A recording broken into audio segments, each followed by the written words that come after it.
Hola y bienvenidos a solopapelyboli.com. En este vídeo vamos a hablar acerca de la ley de Okun. La ley de Okun es una expresión matemática descrita por un economista llamado Okun que nos decía que existe una relación entre la variación que sufre la tasa de paro de un año hacia otro respecto de los cambios en el nivel de renta de la economía. El nivel de renta o riqueza o PIB de la economía lo simbolizamos con esta Y que tenemos aquí y estas Gs simbolizan el crecimiento. Bueno, vamos un momento antes de nada a explicar esta ecuación, las variables que aparecen en ella, y luego explicaremos lo que conlleva la ley de Okun realmente. U sub t es la tasa de paro de la economía, en un año concreto, el año t. Y U sub t menos 1, pues es la tasa de paro del año anterior. De tal manera que lo que encontramos aquí a la izquierda del igual es la diferencia entre la tasa de paro de este año y la del año anterior. Dicho con otras palabras, es la variación de la tasa de paro. Si este valor es positivo, significa que la tasa de paro de este año es mayor que la anterior, es decir, que la tasa de paro está creciendo.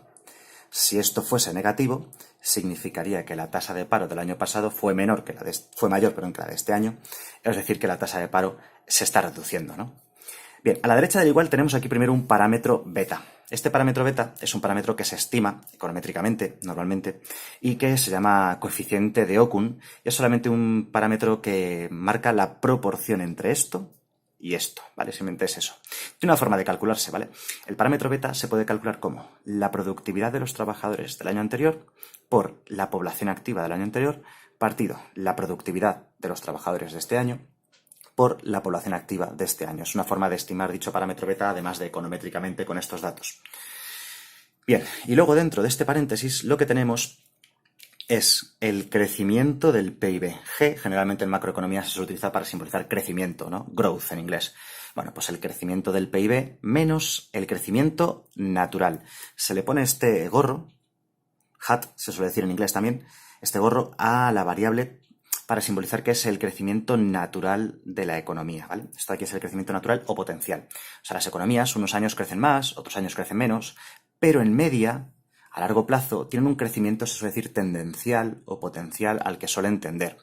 Entonces, la diferencia entre el crecimiento del PIB de este año y el del año anterior, y el natural, nos dirá si la economía está creciendo mucho, está creciendo poco, y eso determinará lo que ocurre con la tasa de paro. Bien, voy a hacerlo en plan muy simplificado, pero en líneas generales. Cuando el nivel de renta es muy alto, o está creciendo, o está por encima del nivel de renta natural, eso en general provocará caídas de la tasa de paro. Y esto es lo que viene a decir la ley de Okun. La proporcionalidad de estas variaciones, ¿de qué dependerá? Dependerá de ese parámetro beta. Este parámetro beta nos va a decir la fuerza con la que varía la tasa de paro al cambiar el nivel de renta de la economía.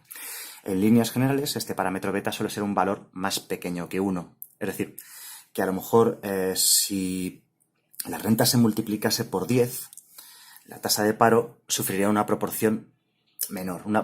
Se reduciría en una proporción menor, ¿vale? Entonces, eso es lo que supone que el parámetro beta sea menor que 1.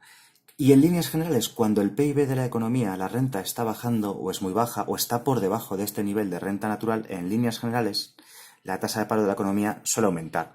Pero como estamos diciendo, como este parámetro beta en líneas generales suele ser más pequeño que 1, estas variaciones son en menor proporción que estas otras variaciones de aquí. Pero resumiendo, esto es lo que viene a decir la ley de Okun. La ley de Okun lo que aporta, como digo, es este parámetro beta que nos indica la proporción de esta variación. Porque es bastante lógico pensar que a mayor producción de bienes de una economía, más trabajadores hacen falta y por tanto menor tasa de paro habrá. Y lo contrario pasará cuando haya una crisis económica, es decir, cuando el nivel de renta caiga. Es lógico pensar que las empresas venden menos, producen menos y por tanto contratan menos trabajadores, lo cual eleva la tasa de paro. O sea, la ley de Okun no dice nada que sea misterioso ni extraño, al menos a día de hoy en macroeconomía es algo bastante razonable y que más o menos todo el mundo conoce.